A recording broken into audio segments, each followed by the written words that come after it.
প্রথমেই সবাইকে জোহার নমস্কার। 2026-এ কার দখলে থাকতে চলেছে পশ্চিমবঙ্গ? আবারও কি চতুর্থবারের জন্য মুখ্যমন্ত্রী হিসাবে শপথ গ্রহণ করতে চলেছেন মাননীয় মমতা বন্দ্যোপাধ্যায়? নাকি এইবার এই 2026-এর বিধানসভা নির্বাচনে বাংলার রাজনীতির বুকে আমরা বড়সড় কোনো পরিবর্তন দেখতে পাবো? তা নিয়ে কিন্তু পশ্চিমবঙ্গবাসীর মধ্যে কৌতূহলের শেষ নেই। 2026-এর এই বিধানসভা নির্বাচনে আবারও কি চতুর্থবারের জন্য সরকার গড়তে চলেছে তৃণমূল কংগ্রেস? নাকি এইবার বাংলার রাজনীতিতে দীর্ঘ 15 বছর পর আমরা বাংলাতে বড় কোনো পরিবর্তন দেখতে পাবো? তো চলো, তার আগে আমাদেরকে জানতে হবে এইবার অর্থাৎ এই নির্বাচনে বাংলার বুকে বঙ্গভূমিতে তৃণমূল কংগ্রেসের পাল্লা কতটা পরিমাণ ভারী রয়েছে, তাদের স্থিতি কতটা মজবুত রয়েছে। তার আগে একবার দেখে নেওয়া যাক বিগত সময়ের নির্বাচনের ফলাফলের দিকে আমরা যদি তাকিয়ে দেখি, তো দীর্ঘ 34 থেকে 35 বছরের যে বাম শাসন, সেই বাম শাসনের অবসান ঘটিয়ে প্রায় দীর্ঘ 34 থেকে 35 বছরের যে টানা বামদের যে রাজত্ব, সেই রাজত্বের অবসান ঘটিয়ে প্রথমবার 2011 সালে বাংলায় এক ব্যাপক পরিবর্তন দেখতে পাওয়া যায়, এক বিরাট পরিবর্তন দেখতে পাওয়া যায়। এবং সরকার কারা প্রতিষ্ঠা করে? না, তৃণমূল কংগ্রেস। 2011 সালে তৃণমূল কংগ্রেস কি করে? না, সরকার গড়ে, যেখানে তাদের সিট সংখ্যা ছিল 2011 সালে 184টি সিট। এবং তারপরেই আসে 2016 সালের বিধানসভা নির্বাচন। আর 2016 সালের বিধানসভা নির্বাচনে তৃণমূল কংগ্রেসের সিট সংখ্যা হয়ে দাঁড়ায় 211টি। তারপরে আসে 2021 সালের বিধানসভা নির্বাচন, সেখানে তৃণমূলের সিট সংখ্যা এসে দাঁড়ায় 213টি। 2016 সালে ছিল 211টি এবং 2021 ছিল 213টি। অর্থাৎ এই যে তিনটা নির্বাচন, 11, 16 এবং 21, এই নির্বাচনগুলির ফলাফলের দিকে যদি আমরা তাকিয়ে দেখি, তাহলে আমাদের সকলের সামনে একটা বিষয় পরিষ্কার, যে বাংলার বুকে তৃণমূল কংগ্রেসের যে ক্ষমতা, সেই ক্ষমতা কিন্তু ক্রমাগত হারে বৃদ্ধি পেয়েছে। তবে 2026-এর এই বিধানসভা নির্বাচনে কার দখলে থাকবে বাংলা? চলো তাহলে এবার দেখে নেওয়া যাক 2026-এর এই বিধানসভা নির্বাচনে তৃণমূল কংগ্রেসের পাল্লা কতটা পরিমাণ ভারী রয়েছে। প্রথমেই দেখে নি এখানকার মুখ্যমন্ত্রী ফেস নিয়ে, কারণ যে কোনো নির্বাচন হোক, সেই নির্বাচনে ফেস কিন্তু একটা বড় ম্যাটার করে। তো ফেস কিন্তু একটা বড় প্রভাব বা ইফেক্ট ফেলায়। আর তাই কিন্তু আমরা আগামী দিনে বিধানসভা নির্বাচনের দিকেও দেখতে পাবো, যেখানে তৃণমূল কংগ্রেসের মুখ্যমন্ত্রীর পদপ্রার্থী রয়েছেন মাননীয় মমতা বন্দ্যোপাধ্যায়, যিনি তিনবারের মুখ্যমন্ত্রী।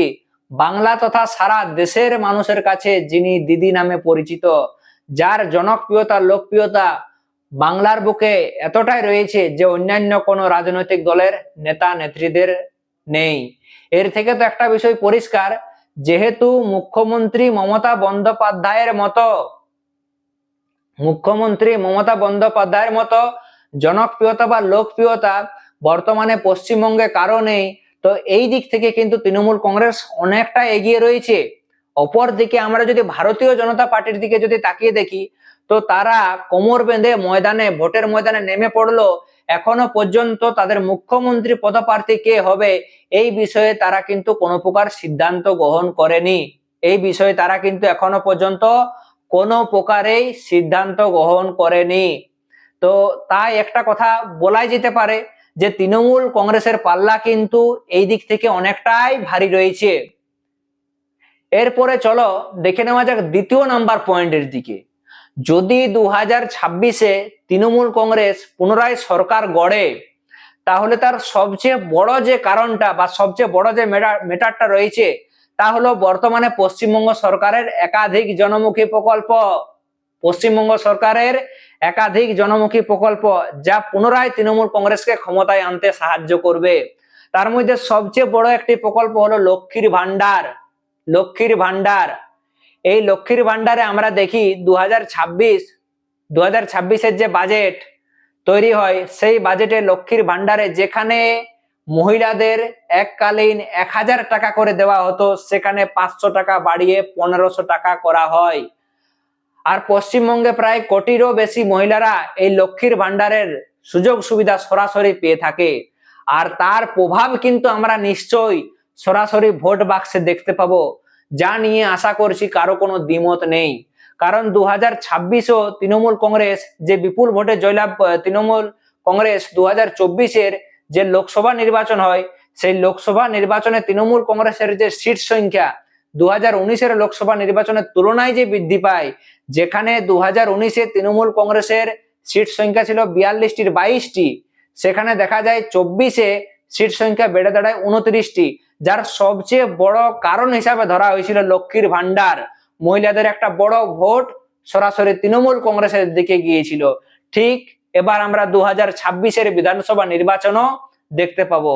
তার লক্ষ্মীর ভান্ডার ছাড়াও আরো একটি প্রকল্প, যে প্রকল্প এই তৃণমূল কংগ্রেসকে পুনরায় ক্ষমতায় আনতে সাহায্য করবে, যেটা বলা যেতে পারে বিধানসভা নির্বাচনের আগে দিদির মাস্টার স্ট্রোক, সেই প্রকল্পটা হলো যুব সাথী প্রকল্প।